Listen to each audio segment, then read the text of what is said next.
আসসালামু আলাইকুম এভরিওয়ান।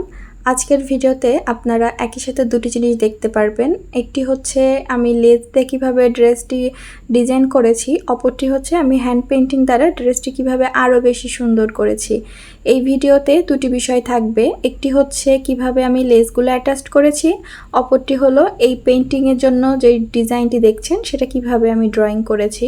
তো লেসটি বসানোর জন্য ঠিক মাঝখান থেকে আমি 6 ইঞ্চি দূরত্ব দিয়ে দুই পাশে দাগ দিয়ে নিয়েছি, অর্থাৎ মাঝখানে আমাদের টোটাল 12 ইঞ্চি দূরত্ব থাকবে। এখন আমি এখানে 1.5 ইঞ্চি চওড়া একটি লেস নিয়েছি এবং লেসটির একদম কোনা ঘেঁষে আমি যে দাগটি দিয়ে রেখেছিলাম সেই দাগ অনুযায়ী দুই পাশে সেলাই করে নিয়েছি। দেন ড্রেসটি কমপ্লিটের পরে, অর্থাৎ গলা কমপ্লিট হয়ে যাওয়ার পরে গোল রাউন্ড গলার সাইড দিয়ে ভি মতো করে একটি দাগ দিয়ে নিলাম এবং সেই দাগ অনুযায়ী আমি জাস্ট দেখুন লেসটি অ্যাটাচড করে নিয়েছি।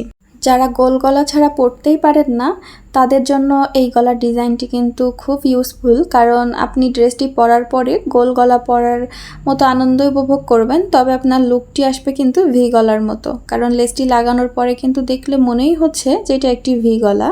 তো সুতরাং আপনারা চাইলে এটা অ্যাপ্লাই করতে পারেন। এবং আমি গলার লেসটির ক্ষেত্রে ডাবল সেলাই দিব, যাতে এই লেসটি কোনোভাবে উঁচু হয়ে না থাকে, এবং সাইডের কিন্তু আমি একটি সেলাই রেখেছি, চাইলে আপনারা সেখানেও ডাবল সেলাই দিয়ে নিতে পারেন। তো দেখুন আমাদের গলাটি খুব সুন্দরভাবে তৈরি হয়ে গিয়েছে এবং আমি হাতাটি চিরা রেখেছিলাম এবং সাইডের ঘেরে আমি লেসটি বসিয়ে নিয়েছি এবং এখন আমি জামার ঘেরে লেসটি বসাচ্ছি। এবং এটার ক্ষেত্রে খেয়াল করবেন যে আমি সাইডে কিন্তু একটু লেস বাড়তি রেখে সেটা ভিতরের দিকে ফোল্ড করে দেন ডাবল স্টিচ দিয়ে সুন্দর করে সিকিউর করে নিলাম। এখানে আমি গ্লিটার কলম দিয়ে ড্রয়িংটি আঁকছি, আপনারা চাইলে মার্কার কলম ইউজ করতে পারেন। আমি এখানে ডার্ক কালার হওয়ার জন্য আমি এই গ্লিটার পেনটি ব্যবহার করছি। তো আপনারা ড্রয়িংয়ের দিকে খেয়াল করেন তাহলে ইনশাল্লাহ বুঝতে পারবেন আমি ঠিক কিভাবে আঁকছি। প্রথমে মাঝের 3টি পাপড়ি এঁকে নিয়েছি এবং সেই 3টি পাপড়িকে অবলম্বন করে আমি পাশে আরও কিছু পাপড়ি এঁকে নিয়েছি। তো ড্রয়িং কিন্তু খুবই ইজি, আপনি যদি একটু ধারাবাহিকভাবে ড্রয়িংটি আঁকতে পারেন তাহলেই কিন্তু এটা ইজি, আর একবারে পুরোটা করতে গেলে কিন্তু খুবই ঝামেলার। তো এখন আমি যেই পাপড়ি কড়িটি আঁকাচ্ছি তার জন্য দেখুন প্রথমে একটু ইউ এঁকে দেন তার মাঝখান থেকে 3টি পাপড়ি এঁকে দিয়েছি।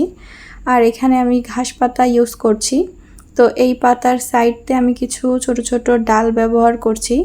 আপনারা ডিজাইনটি ফলো করলেই ইনশাল্লাহ বুঝতে পারবেন আমি কিভাবে এঁকেছি, এবং টোটাল ডিজাইনটি আপনি স্কিপ করে আপনার ইচ্ছা মতো আপনি ড্রয়িংটি করে নিতে পারেন।